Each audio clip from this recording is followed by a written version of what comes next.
Did Quaid-e-Azam want to make Pakistan a secular state? G. Parwez. Translated and edited by Saleina Karim and Fazal Karim. Talloohi-Islam Trust.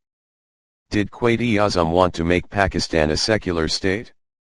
In 1979, the former Chief Justice of the Supreme Court of Pakistan, Muhammad Munir, published a book titled From Jinnah to Zia. The second edition of this book is out now, and in it he has repeated what he said in the first, namely that Quaid-e-Azam M.A. Jinnah intended to make Pakistan a secular state. In 1964, in the daily newspaper Pakistan Times, Lahore, Munir wrote an article titled Days to Remember. At the end of the article he wrote a statement to the effect that when Muslim India gained independence it was never in anyone's mind that Pakistan would be an Islamic state. A rebuttal of this article was published in the August/September 1964 issue of Talloohi-Islam magazine. At this point I had never given much thought to the Chief Justice's book, because as far as I was concerned, saying that Mr. Jinnah wanted a secular state was like saying that he wore a dhoti and joined Gandhi in prayer at his local temple. This claim about Jinnah therefore was really a denial of a self-evident fact. However, an old friend of mine said of Justice Munir's book that it is damaging to Pakistan. The original opponents of Pakistan's formation, he said, are now influencing the new generation of Pakistanis by citing Justice Munir as support to their claim that Jinnah wanted a secular state. As Justice Munir was a prominent figure in Pakistan, it makes the propaganda that more powerful. Consequently, there is a general consensus forming among Pakistani youth that Pakistan was only meant to be a secular state, making the fight for independence from India seem futile. My friend has said to me that it is extremely important that this misconception be rectified. I agree with him, and this is what has compelled me to write this article. Before I go further, however, I should stress that everything I have ever said, and continue to say, pertaining to the Pakistan movement in general, and in particular everything regarding Jinnah, is from first-hand observation and experience. None of it is hearsay. I always say that I have been a Pakistani since 1930. In 1930, during his presidential speech in Allahabad, Dr. Iqbal said that Islam as a living force is only possible in a free state. And hence Iqbal planted the idea of having a separate state into the minds of the Indian Muslims. Later, when Jinnah took up the torch from Dr. Iqbal and led the movement to independence, I aided him to the best of my ability, either at his side or under his leadership, for around 10 years, and at the same time I held down a regular job. The Talloohi-Islam files of that period are a testament to the contribution I made to the Pakistan movement. In 1948, after Pakistan's independence, Talloohi-Islam was relaunched in the new country. Its objective was to preserve the truth of the ideals and the intentions behind Pakistan, and over time it has gained nationwide fame for its efforts. Hence, when I say that I speak from experience, I can also provide solid proof from Talloohi-Islam's records. After all, without proof, the facts of history are usually mutilated. Everything that I will tell you here about Jinnah is taken from his speeches and lectures, which have been recorded in print for all to see. Justice Munir has made his claims in the following words. Quaid-e-Azam wanted a secular democratic government, in which religion would be an affair of the individual and will have nothing to do with the administration of the state. That the object was to establish a religious state in that region was neither in Quaid-e-Azam's mind nor in that of Allama. Learned. Iqbal. On March 25, 1949, Khan Liaquat Ali Khan, Sikh, moved in the Constituent Assembly a resolution which is called as Sikh, the Objectives Resolution. If the resolution had been moved in the lifetime of Quaid-e-Azam and had been endorsed by him, much of the confusion that appeared subsequently would have been avoided. But Liaquat Ali Khan knew that the Quaid-e-Azam would not agree to any such resolution, as it was directly opposed to the views he had publicly expressed more than once. And it was a complete contradiction of his idea of a modern democratic secular state. he has corroborated his claims with the following two pieces of evidence. Jinnah had repeatedly said that there would not be a theocracy in Pakistan. From this Munir infers that Jinnah sought a secular state. Jinnah's speech of August 11, 1947, which Munir has described as one of the clearest expositions of a secular state. Before I continue, I need to make clear what Jinnah's vision was for Pakistan. With all due respect to Chief Justice Munir, I am compelled to say that the above statements are based on a weak premise. Theocracy is as much an antithesis to Islam as secularism is. Hence Jinnah was just as opposed to secularism as he was to theocracy. In fact, he described what theocracy is in a speech that he delivered to the United States in February 1948, in his capacity as Governor-General of Pakistan. The Constitution of Pakistan has yet to be framed by the Pakistan Constituent Assembly. I do not know what the ultimate shape of this constitution is going to be, but I am sure that it will be of a democratic type, embodying the essential principles of Islam. Today, they are as applicable in actual life as they were 1,300 years ago. Islam and its idealism have taught us democracy. It has taught equality of men, justice, and fair play to everybody. We are the inheritors of these glorious traditions and are fully alive to our responsibilities and obligations as framers of the future Constitution of Pakistan. In any case, Pakistan is not going to be a theocratic state, to be ruled by priests with a divine mission. In the last sentence of that broadcast, Jinnah clarified that theocracy is a system in which political control is handed over to the religious elite so that they can fulfill what they believe to be God's mission. Jinnah opposed this political system because it is un-Islamic. Indeed, the Quran was revealed for the very purpose of abolishing theocracy. The most saddening part is that Chief Justice Munir cited the very same broadcast above, but only up to the sentence, "We are the inheritors of these glorious traditions and are fully alive to our responsibilities and obligations as framers of the future Constitution of Pakistan." The very next sentence, in which Jinnah clarified the definition of theocracy, was conveniently omitted. Chief Justice Munir's high social status makes it difficult for me to criticize him. But what would be the outcome if Munir's handling of the evidence came up in a court? Who besides a Chief Justice is in a better place to judge? Like Iqbal, Jinnah was heavily opposed to theocracy. This is because the theocratic system and the Islamic system are diametrically opposed. Unfortunately, there is insufficient room here to go into the details of what Dr. Iqbal wrote in opposition of theocracy, but there is one statement he made that deserves some attention. In one of Lahore's daily newspapers, Roznama-Inqilab, Iqbal made a nationwide statement. "The great potential of your deen is trapped inside the old, decaying superstitions of the mullahs and theologians, and is desperate to be set free. Spiritually, we are imprisoned behind the wall of our circumstances and emotions, which we ourselves have built up over the centuries. It is shameful for us elders that we are failing to prepare our youth to deal with future economic, political, and even religious crises. It is necessary that the whole nation immediately change its present mentality, so that once again it may have fresh dreams and hopes for achieving their goal." Iqbal also made it clear that this sort of revolutionary change requires an immense intellectual struggle. And this will only be possible if the world of Islam approaches it in the spirit of Omar, the first critical and independent mind in Islam who, at the last moments of the Prophet, had the moral courage to utter these remarkable words: "The Book of God is sufficient for us." On February 5, 1938, Jinnah addressed the Student Union of the Muslim University of Aligarh with the words, "What the League has done is to set you free from the reactionary elements of Muslims and to create the opinion that those who play their selfish game are traitors. It has certainly freed you from that undesirable element of Malvis and Maulanas." From the above it is clear that Jinnah opposed theocracy. On April 10, 1946 he made this point even more clear when he gave a speech at the conclusion of the Muslim Legislators' Convention. What are we fighting for? What are we aiming at? It is not theocracy, not for a theocratic state.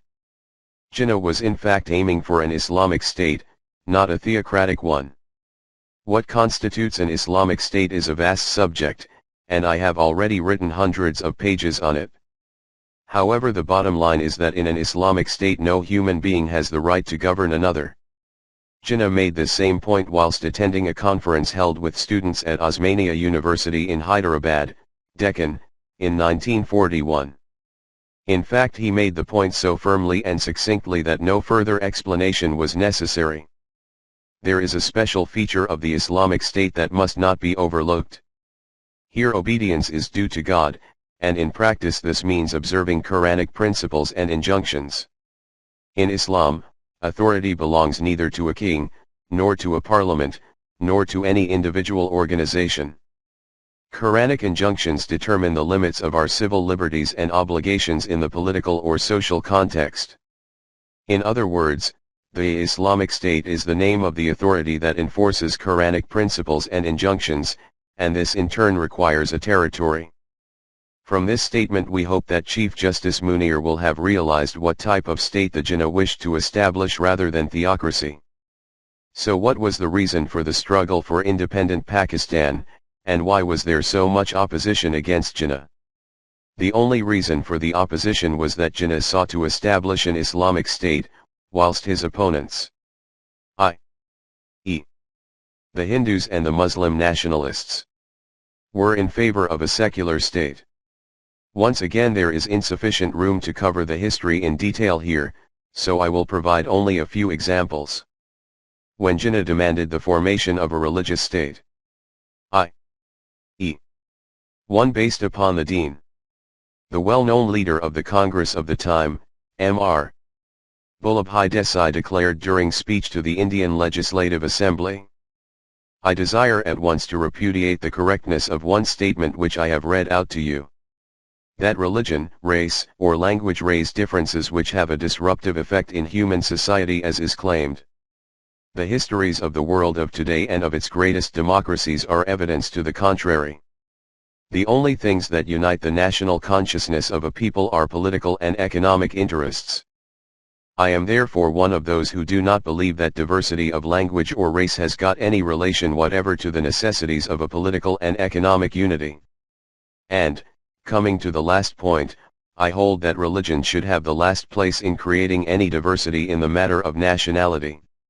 I have always held, sir, with a faith which nothing has shaken, that religion is a matter between man and God, and that it cannot be debased for purposes of the division of spoils of a mundane nature, that religion has its proper place and should be kept in its proper place, and that if religion is ever used for the purpose of dividing man from man, dividing Indians from Indians in order only that political domination may be maintained, sustained or confirmed, I hope and trust that every single Indian present here, whatever may be his faith or creed, will give a unanimous light to that proposition, and that he will not allow himself to be, or used as an instrument of our own subjection."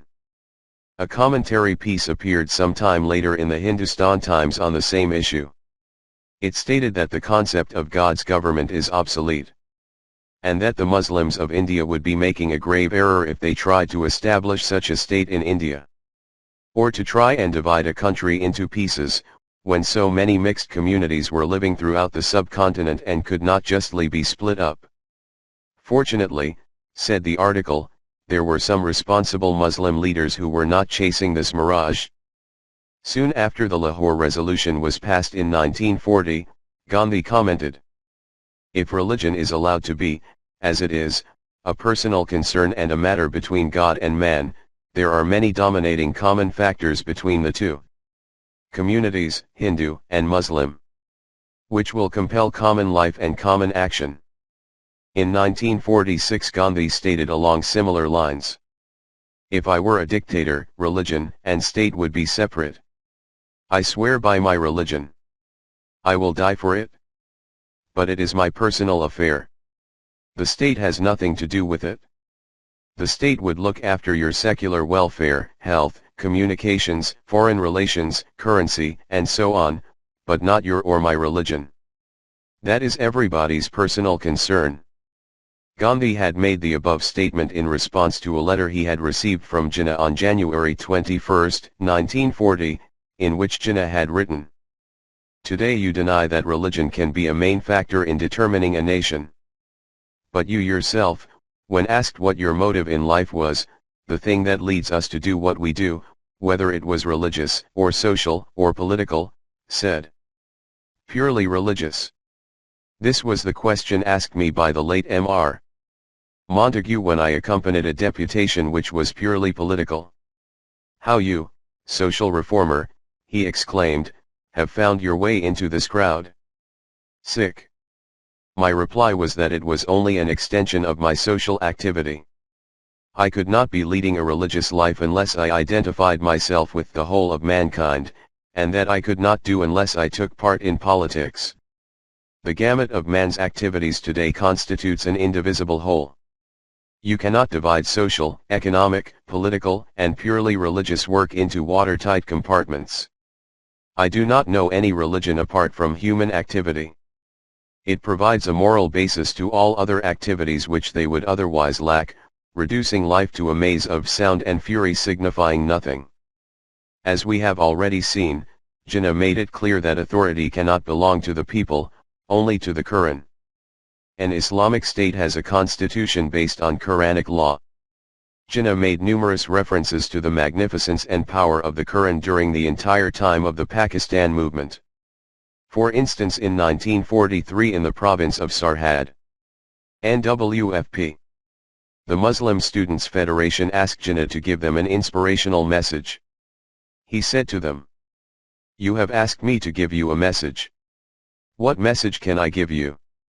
We have got the greatest message in the Quran for our guidance and enlightenment." On November 13, 1939, Jinnah gave an address to the Muslims for Eid. At the time there was great political tension in India. He addressed his community with the words, "I shall ask you, to reflect for a while if we could not avoid them. i.e., the communal conflicts, in the light of the guidance given to us by our Quran." In Karachi in December 1943, on the last day of the annual conference, Jinnah himself raised a question and supplied an answer for it at the same time. What was it that kept the Muslims united as one man, and what was the bedrock and sheet anchor of the community, asked Mr. Jinnah. "Islam," he said, and added, "It is the great book, Quran. Sick. That is the sheet anchor of Muslim India. I am sure that as we go on and on there will be more and more of oneness, one God, one book, one Qibla, one prophet, and one nation." On Eid Day in 1945 he gave another profound statement. "Every Muslim knows that the injunctions of the Quran are not confined to religious and moral duties. From the Atlantic to the Ganges," says Gibbon, "the Quran is acknowledged as the fundamental code, not only of theology, but of civil and criminal jurisprudence, and the laws which regulate the actions and the property of mankind are governed by the immutable sanctions of the will of God." Then Mr. Jinnah said, "Everyone, except those who are ignorant, knows that the Quran is the general code of the Muslims. A religious, social, civil, commercial, military, judicial, criminal, penal code. It regulates everything from the ceremonies of religion to those of daily life. From the salvation of the soul to the health of the body. From the rights of all to those of each individual. From morality to crime. From punishment here to that in the life to come, and our Prophet Sallallahu Alaihi Wasallam sick has enjoined on us that every Muslim should possess a copy of the Quran and be his own priest." Earlier I referred to a conference held with students at Osmania University in Hyderabad, Deccan in 1941. During this same conference it was asked of Jinnah what in his view were the essential elements of religion and a religious government. Jinnah's reply was, "When I hear the word religion, it conjures up in my mind the English usage, of a private relationship between man and God. But I know full well that according to Islam, religion does not carry the connotations that it does in English. I am neither a Maulvi nor a mullah. Muslim cleric. Nor do I claim expertise in theology. But I have studied the Holy Quran and the laws of Islam by myself. This great book contains guidance for every aspect of human life, whether spiritual, or social, or political, or economic, and nothing of these aspects is excluded.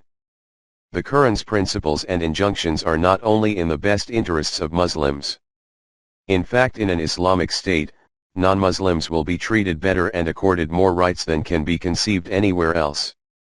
Jinnah emphatically reiterated his message so often that eventually there was not even a child in India who did not know exactly what type of state he was campaigning for.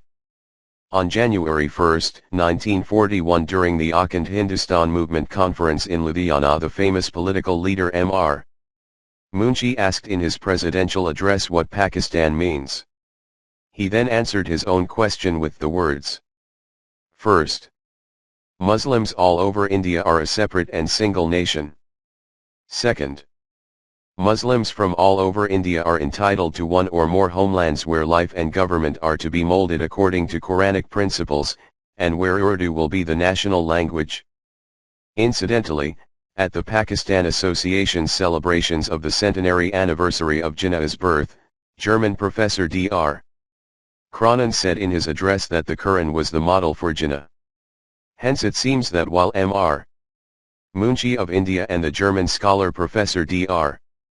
Cranyan knew exactly what type of state Jinnah was striving for, our own Chief Justice Munir did not. In October 1948, after Jinnah's death, the Hindustan Times published an article in which it was said that the minorities of Pakistan, and in particular of East Bengal, were living in fear, because the Pakistani authorities had said several times that the country would be based on Islamic principles and tenets. The article went on to say that the issue of Kashmir could be peacefully resolved, and Pakistan abandoned its objective to establish an Islamic state, resolving instead to become a modern democratic state. Then friendly relations might be renewed between Pakistan and India, and thus between Hindus and Muslims. Has Chief Justice Munir realized the actual nature of the struggle between Muhammad Ali Jinnah and his opponents? Jinnah sought an Islamic state, and his opponents sought a secular one. As mentioned before, the Hindus were prepared to compromise on many unresolved issues as long as Pakistan abandoned its claims to being an Islamic state. I have already mentioned that Jinnah came up against opposition both from the Hindus and the Muslim nationalists when he campaigned to obtain an independent state. At the top of the list of his opponents were the nationalist ulama. If we examine the motive behind their opposition, it will provide an insight into what Jinnah's objectives were as compared with theirs. The vast majority of the ulama, with the exception of a minority, belonged to the Darul Uloom Deoband school of thought. The well-known United India nationalist newspaper, Madina, published in Bajanar, printed an article by the Muslim scholar Ashraf Ahmed Azad Deobandi, which outlined the Darul Uloom Deoband philosophy. Dated April 17, 1963, it reads, "There are no grounds to allege that the Indian ulama were vying for an Islamic government in this country. Since at least the beginning of this century, the Indian ulama who belonged to Darul Uloom Deoband in India made it clear that their aim was for a democratic and secular state. The above statements provide solid proof that the Muslim ulama were strongly in support of a secular government whilst Jinnah opposed it. And this was the root cause of their dispute. A secular system is one in which people of all faiths can practice their beliefs, worship, customs, rituals, and personal laws freely. Religion is thus separated from politics. This was the secular state that the Muslim ulama advocated. At the time, the late Muslim scholar Hussain Ahmad Madni, who was the Sheikh al-Hadith of the Darul Uloom Deoband, and was also the president of the Jamiatul Ulama-e Hind, Party of Ulama of India, stated, "In order to establish a democratic government, the Hindus, Muslims, Sikhs, and Christians must work in union with one another. This united freedom is in accordance with Islamic principles, and in Islam this type of freedom is permitted." He also stated, "Proposals which safeguard Islam's honor and status are continually being put to the Indian National Congress and being approved. Contrary to this, as we have seen before, Jinnah understood that in Islam the state is based upon deen. Therefore the stance of the Muslim ulama was in opposition to Islam. As Dr. Iqbal once wrote in verse, "Since the mullah in India has the liberty to prostrate, the fool thinks that Islam is free." Because of the dispute between Jinnah and the Muslim ulama, Hussain Ahmad Madni issued a fatwa against Jinnah which declared him an unbeliever, and stated that joining the Muslim League, of which he was the leader, was prohibited. The rejoinder to this fatwa came from Shabir Ahmed Usmani in October 19, 1945 in the publication Robert Hacken, Deccan Guide. Jinnah's speech of August 11, 1947. We now move to Jinnah's speech of August 11, 1947, particular parts of which have been used deceptively by Jinnah's opponents to suit their arguments. Chief Justice Munir has done the very same thing, but he hasn't stopped there. Not only did he manipulate Jinnah's speech to provide biased evidence that he sought a secular state, he was even been bold enough to use that same evidence to imply that Jinnah defied the two-nation theory. Hence not only has he denied the notion of Pakistan as an Islamic state, but he has also attempted to destroy its foundational basis. The reality, however, is that when Jinnah was appointed as the president of the First Constituent Assembly for Pakistan, he gave a speech in which he briefly explained the events leading up to the partition of India, such as the enmity between the Hindus and Muslims. In India the Muslims had been a minority and the Hindus had represented the majority, and this was the reason that Muslims had been frequently targeted. In Pakistan the situation was reversed. Here it was the Hindus in the minority whilst the Muslims were in the majority. Hence there was apprehension amongst the Hindus that in Pakistan they might be subjected to the same treatment as the Muslims had in India. In any case, Indian historians have painted such a disturbing picture of the period of Muslim rule in India that the Pakistani Hindus feared a repeat of history in the new Muslim state. I have already referred to the Hindustan Times article, October 19, 1948, which expressed these fears. Jinnah was mindful of this issue when he reassured the Hindus that they had no reason to fear. Then he addressed the Pakistani people with the words, "You are free. You are free to go to your temples, you are free to go to your mosques or to any other places of worship in the state of Pakistan. You may belong to any religion or caste or creed, that has nothing to do with the business of the state." As you know, history shows that in England conditions, some time ago, were much worse than those prevailing in India today. The Roman Catholics and Protestants persecuted each other. Even now there are some states in existence where there are discriminations made and bars imposed against a particular class. Thank God, we are not starting in those days. We are starting in the days when there is no discrimination, no distinction between one community and another, no discrimination between one caste or creed and another. We are starting with this fundamental principle that we are all citizens and equal citizens of one state. The people of England in the course of time had to face the realities of the situation and had to discharge the responsibilities and burdens placed upon them by the government of their country, and they went through that fire, step by step. Today, you might say with justice that Roman Catholics and Protestants do not exist. What exists now is that every man is a citizen, an equal citizen of Great Britain, and they are all members of the nation. Now I think we should keep that in front of us as our ideal, and you will find that in the course of time Hindus would cease to be Hindus and Muslims would cease to be Muslims. Not in the religious sense, because that is the personal faith of each individual, but in the political sense as citizens of the state. These are the words that Jinnah's opponents used to try and convince us that Jinnah abandoned both the two-nation theory and the concept of an Islamic state soon after independence and set his sights upon secularism instead. Had Jinnah arrived from some other planet and made the statement as part of his very first speech, then it might have been possible to draw this conclusion. However, since we have a record chronicling 10 years of the Pakistan movement, and have hundreds of articles, speeches etc. before us, to prove his dedication to the two-nation theory and Islam. To accuse him of turning his back on his ideals is unjustified. The sad part is that whenever these people are confronted with the facts, and they do not have an explanation for it, then they have the nerve to suggest that whilst Jinnah claimed to fight for an Islamic state, it was actually a political stunt to win public favor. They claim that as soon he achieved his objectives there was no further need to continue with the strategy. These opponents do not even care to consider about whom they are making these accusations. I'm not saying this because I respect him, but because the truth is that whoever knows Jinnah's character will not dare to make such ludicrous accusations. Jinnah was an openly honest individual. It was such a distinctive feature of Jinnah that even his enemies recognized and acknowledged it. The Times printed a tribute to Jinnah after his death that testifies to his character and achievements. Jinnah provided in his own person the best illustration of his contention that the Muslims constitute a separate nation. There was nothing in him of the subtle flexibility of intellect which seems to the Englishman characteristic of the Hindu. All his ideas were diamond-hard, clear-cut, almost tangible. His arguments had none of the sinuosity of Hindu reasoning. To fully understand the actual meaning of Jinnah's August 11, 1947 speech to the Constituent Assembly, we need to take a look at the state of the country at the time.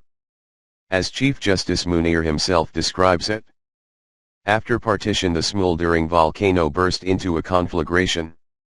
Hindus and Sikhs in the East Punjab and Muslims in West Pakistan killed each other as if their victims were no better than animals.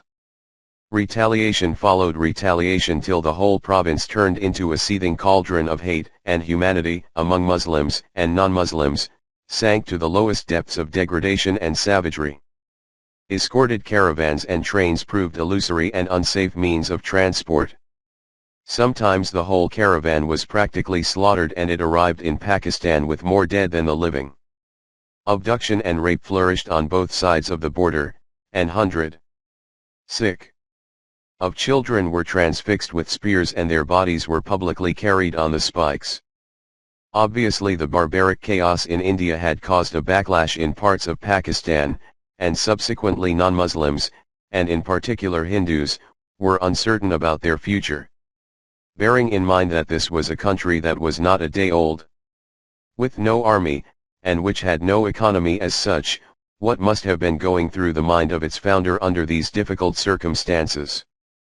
Mark also that within Pakistan itself there were forces bent on destabilizing the new state. By fueling the fears of the non-Muslim minorities as well as provoking them to fight back against the Muslims. At the same time there were some newspapers in India spreading propaganda relating to Pakistani cruelty against its Hindu minority.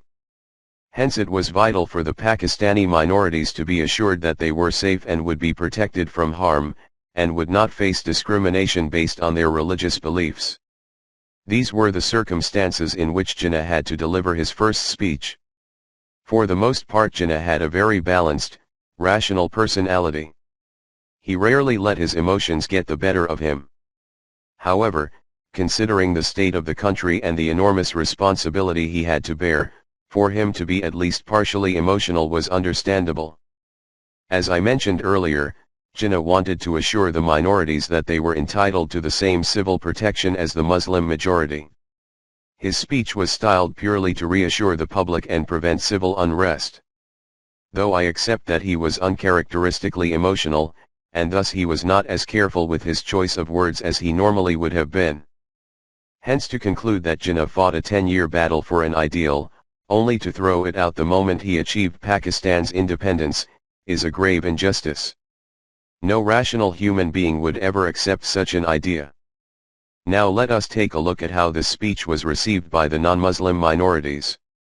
Did they perceive that Jinnah sought to bring together the non-Muslims and Muslims in a secular state, or did they perceive the speech to relate merely to protecting the minorities?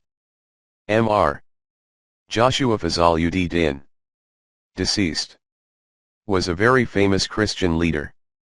When President Ayub, deceased, appointed the Law Commission for Pakistan, Mr. Fazluddin questioned the basis upon which the constitution would be formulated, and produced a pamphlet thereof titled Rationale of Pakistan's Constitution. In this pamphlet Mr. Fazluddin outlined the two requisites of the Pakistani constitution. The first was that the constitution would be based on religion, because it provided the common values that would hold the East and West arms of Pakistan in unity. The second was the protection of the minorities within Pakistan. Mr. Fazluddin went on to state that in laying down the laws of the constitution, President Ayub would need to fulfill both requisites. Mr. Fazluddin then extracted references both from the August 11, 1947 and August 14, 1947 speeches to emphasize his point. Anyone who assumed that Jinnah's words, "Hindus would cease to be Hindus and Muslims would cease to be Muslims," meant that he sought a united government, which ultimately would make it a secular state, was making a grave mistake. Mr. Fazluddin writes that to suggest that Jinnah destroyed the foundations of Pakistan in his very first speech after partition is ludicrous, and that Jinnah had only said that Pakistan's citizens would be treated equally regardless of their religion. After August 11, 1947. I would also like to add that had the speech been Jinnah's last, and hence accepted as his final testimony, there may well have been room for doubt as to whether after 10 years of campaigning Jinnah had indeed abandoned his ideals. However, it happens that Jinnah lived for another year following his speech.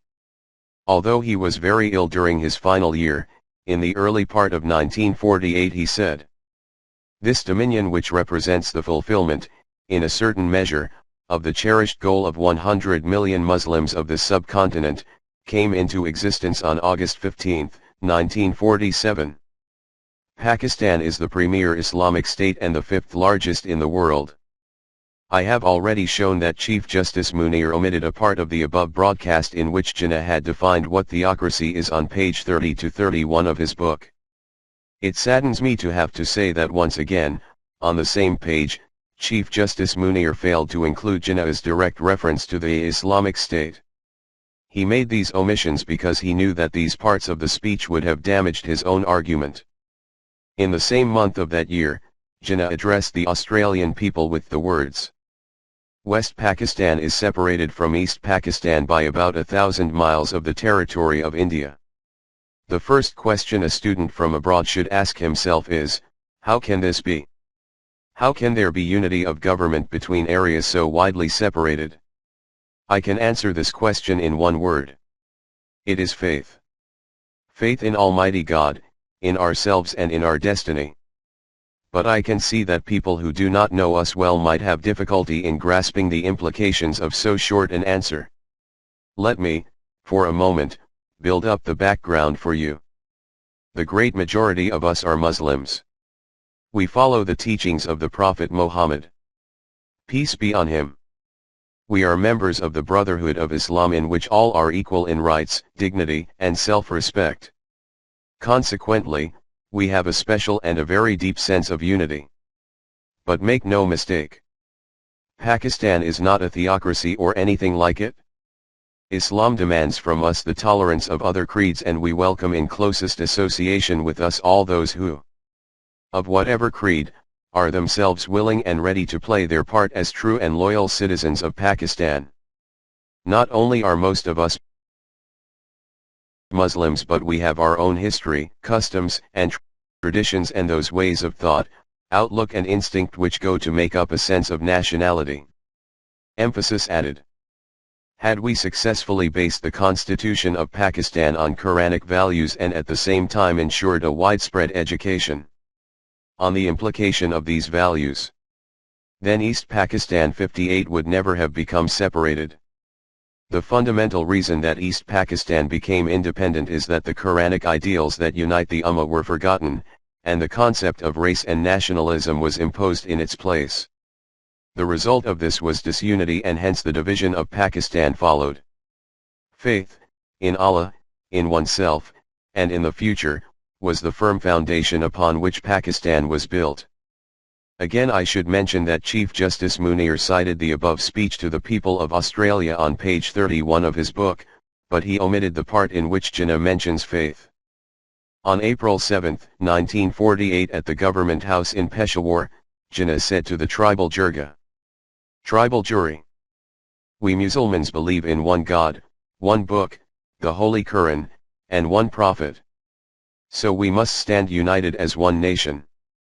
On February 14, 1948, in Sibi Darbar, Baluchistan, Jinnah said in part of his speech, "I have had one underlying principle in mind, the principle of Muslim democracy.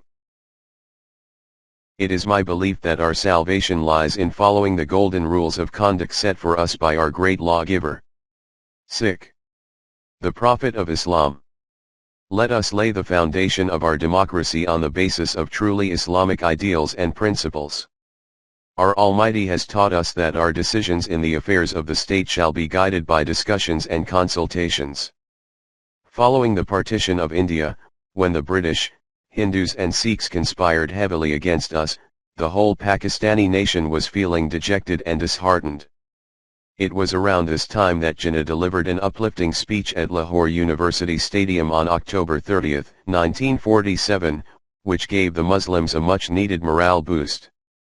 We have been the victims of a deeply laid and well-planned conspiracy executed with utter disregard of the elementary principles of honesty, chivalry, and honor. We thank Providence for giving us courage and faith to fight these forces of evil. If we take our inspiration and guidance from the Holy Quran, the final victory, I once again say, will be ours. Now I ask any intelligent person, are these the words of an advocate of a secular state? There is much more that can be said on this subject, and I have spent the past 30 years writing about it. However, I will not discuss this subject much further, except to provide one more case in point. The Chief Justice wrote, "The Quaid-e-Azam never used the words ideology of Pakistan. For 15 years after the establishment of Pakistan, the ideology of Pakistan was not known to anybody." The basic premise of Jinnah's 10-year campaign, as he stated repeatedly, was to establish an Islamic state. Taking this fact into account, the question of whether or not Jinnah used the specific phrase ideology of Pakistan is irrelevant. For in any case, it happens that Jinnah did use these words. For example, he said during an interview with a representative of the Associated Press America on November 8, 1945, that Pakistan would be a Muslim state. In the same speech he also referred to the theory of Pakistan. On June 15, 1945, he addressed the Frontier Muslim Students Federation with the words, "Pakistan not only means freedom and independence but the Muslim ideology, which has to be preserved, which has come to us as a precious gift and treasure and which, we hope, others will share with us." Emphasis added. This should be ample proof that he used terms like Islamic ideals on more than one occasion. The Chief Justice's claim that Jinnah never used this term, and that no one had even heard of the idea until 15 years after independence, is hence baseless. However, if people wish to verify this fact for themselves, they can always consult the records which have been archived by Tulu-e-Islam, which contain numerous pieces on the subject of Islamic ideology. The purpose of this article has been to refute the false claims about Pakistan and its founder that have damaged their reputation. Unfortunately, my voice alone is not enough to be heard above the very loud propaganda broadcast in every corner of the country. The letter of lament I received from a Tulu-e-Islam magazine reader gives us an insight into how widespread that propaganda is. It was printed in the weekly magazine Al-Fata, page 2, issue 28, September week 11 to 18, 1980. The letter reads, "Someone recently sent me a copy of an article titled Quaid-e-Azam Kisan Nizami Hakumat Shah-te. What sort of political system did the Quaid-e-Azam seek?" Written by the well-known political leader, the late Abdurrahman Siddiqui. I shall quote part of it here as received. "A few days before partition, there was an incident at 10 Aurangzeb Road, New Delhi.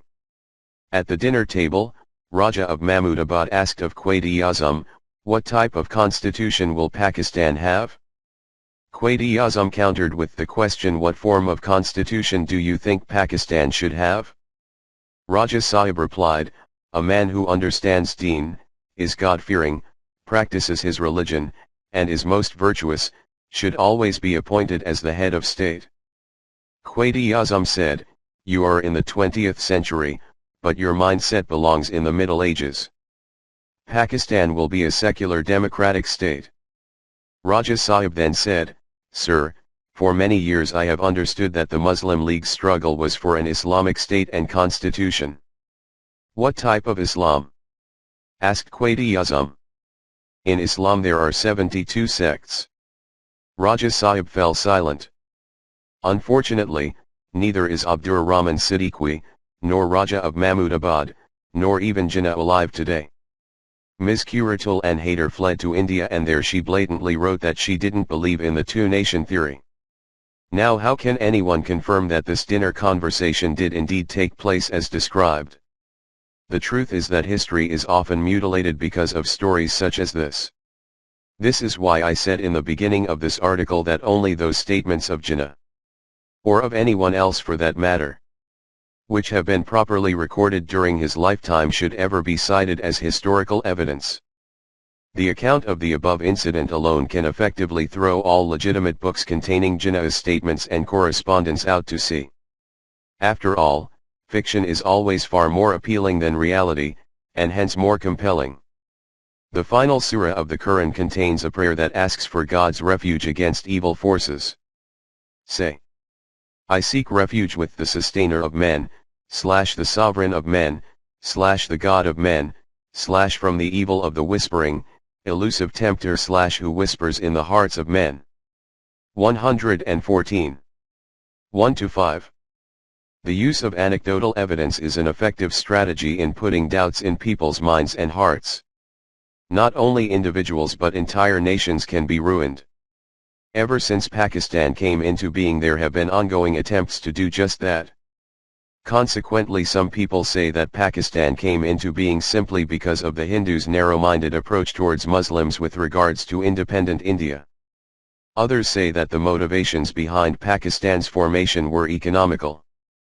A professor from Karachi, Qamaruddin Khan, has taken his argument as far as saying that there is nothing in the Quran referring to an Islamic state or polity. According to him, the prophets only came to teach people how to perform ritual worship. This account appeared in Dawn, August 1980, in the special edition celebrating Pakistan Independence Day. This type of propaganda is extremely prevalent in Pakistan today. What is left to say? May God protect this land, which we obtained in order to build a fortress of Islam. This fortress has not been built to date, yet those few who remain from the time of the struggle are still hoping to see the dream come true. However, if, God forbid, this land is not safeguarded, then any hope of building the fortress will vanish. This is the ultimate objective of its opponents. Appendix. On Jinnah's speech of August 11, 1947. The following is excerpted from Kareem, S. 2010. Secular Jinnah and Pakistan. What the Nation Doesn't Know. Co. Mayo. Checkpoint Press, page .151-4. Myth No. 5. Jinnah's speech of August 11, 1947 was the clearest exposition of a secular state, since Jinnah advocates the protection of the minorities. Munir 1980, page .29. We have just seen in the previous myth that Jinnah stressed the importance of minority rights as a matter of Muslim duty. The speech of August 11 is famous for the fact that it was made extempore, without notes. Writers from all camps have noted that Jinnah's words were spontaneous and spoken from the heart. Pro-secularist commentators have stated that in this speech he revealed his preference for a secular Pakistan. They quote the August 11 speech primarily because of the following statements. The following passage is taken from Munir's book. You may belong to any religion or caste or creed, that has nothing to do with the business of the state. Here, We are starting in the days when there is no discrimination, no distinction between one community and another, no discrimination between one caste or creed or another. We are starting with this fundamental principle that we are all citizens and equal citizens of one state. Loud applause. Now I think you should keep that in front of us as our ideal, and you will find that in the course of time Hindus would cease to be Hindus and Muslims would cease to be Muslims. Not in the religious sense, because that is the personal faith of each individual, but in the political sense as citizens of the state. In fact, Jinnah made the statement because in the past history of many countries the religion of the majority has led to discrimination against other religions and minorities. The same is true of some countries even today. As you know, history shows that in England conditions, some time ago, were much worse than those prevailing in India today. The Roman Catholics and Protestants persecuted each other. Even now there are some states in existence where there are discriminations made and bars imposed against a particular class. Today, you might say with justice that Roman Catholics and Protestants do not exist. What exists now is that every man is a citizen, an equal citizen of Great Britain, and they are all members of the nation. He spoke of the dangers of sectarian discrimination, and this of course is the known history behind the development of the secular state, which is designed primarily to prevent sectarian tyranny. However, whilst today's secular states may or may not enforce this principle depending on the mindset of their peoples, in a systemic expression of Islam the enforcement of the principle of universal civil rights is mandatory, since it is a core principle of the Quran. A bona fide Islamic state is duty-bound to protect the rights of all human beings, whatever their color, caste, or creed. We have conferred dignity on the children of Adam. 1770. Jinnah may have referred to the history of Europe, but this does not automatically mean that he was inspired by dualist secularism. Looking at his speeches in toto, we can safely say that it was the Quranic principle that inspired his call for toleration and equality. Even in his pre-partition speeches he had linked so-called secular or humanist principles e.g. fair play and justice to Islam on numerous occasions. The acid test of success of any government of a representative character is that the minorities must feel that they will have fair play and justice. I am confident that when the time comes, the minorities in our homelands will find that with our traditions, and our heritage and the teachings of Islam, not only shall we be fair and just to them but generous. We believe in action, we believe in statesmanship and in practical politics. The words justice and fair play are in fact the English equivalents of the Quranic words adl, justice, and ihsan, indemnification. Allah enjoins justice and kindness, and giving to kinsfolk. 1690. Here again Jinnah refers to Islamic teachings as his inspiration for the treatment of non-Muslim citizens. The great majority of us are Muslims. We follow the teachings of the Prophet Muhammad. Peace be upon him. We are members of the Brotherhood of Islam, in which all are equal in rights, dignity, and self-respect. Consequently, we have a special and a very deep sense of unity. But make no mistake, Pakistan is not a theocracy or anything like it. Islam demands from us the tolerance of other creeds, and we welcome in closest association with us all those who, of whatever creed, are themselves willing and ready to play their part as true and loyal citizens of Pakistan. Jinnah has spoken out against theocracy and reminded his audience that equality and tolerance are part and parcel of Islam. This passage is particularly significant since it is taken from a speech made well after partition, and well after August 11, 1947. Here is yet another example that Jinnah claimed to be inspired by Quranic rather than secular idealism. In 1943, the Morning News reported, "As far as we are concerned, Mr. Jinnah said, we make this solemn declaration and give this solemn assurance that we will treat your minorities not only in a manner that a civilized government should treat them, but better, because it is an injunction in the Quran to treat the minorities so. It seems rather inconceivable that someone who had taken his beliefs on human rights from Islam and the Rasul would suddenly announce that he was a secularist. Furthermore, it is significant that the word secular never once appears in any of his speeches on Pakistan. The speech of August 11, 1947 is no exception. It is only due to a confused understanding of secularism and Islam that so many people have misconstrued it. The most controversial line in the whole speech is the one in which Jinnah said, "Hindus would cease to be Hindus. And Muslims would cease to be Muslims, not in the religious sense, because that is the personal faith of each individual, but in the political sense as citizens of the state." Some commentators believe that this is a secular statement because of an implied separation of religion from politics. However, this is entirely untrue. For one thing, read the sentence properly and we find that Jinnah has not separated religion from politics. i.e., in the sense of separating spiritual or Quranic law from politics. He has simply said that people would be equal irrespective of faith. It appears that Jinnah was also answering a statement made that day by Mr. Kiran Shankar Roy, leader of the newly established Pakistan Congress Party.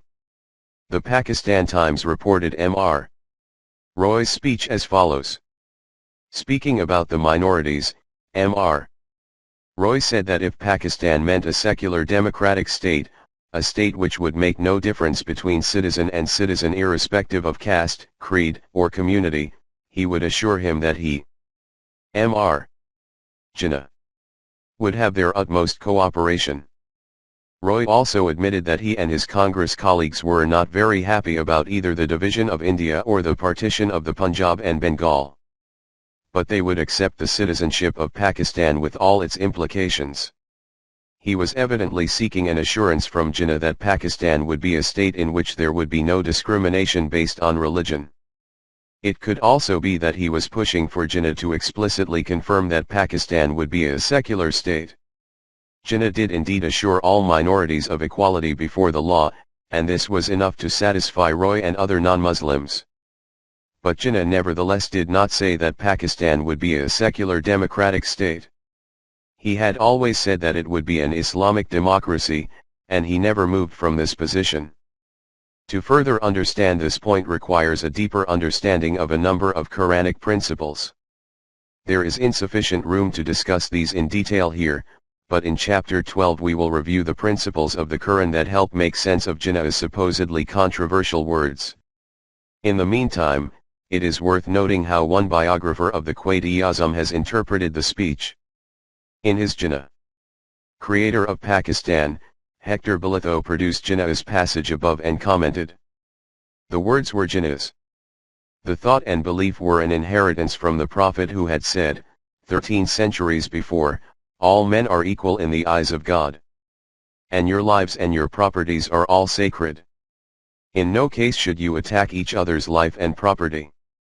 Today I trample under my feet all distinctions of caste, color, and nationality. Bolitho here has quoted from the well-known final khutbah sermon of the Rasul shortly before his death. Either this means we should accept the Prophet of Islam as a secularist, or this means we need to rethink what the Quran teaches about the treatment of fellow human beings socially, economically, and politically.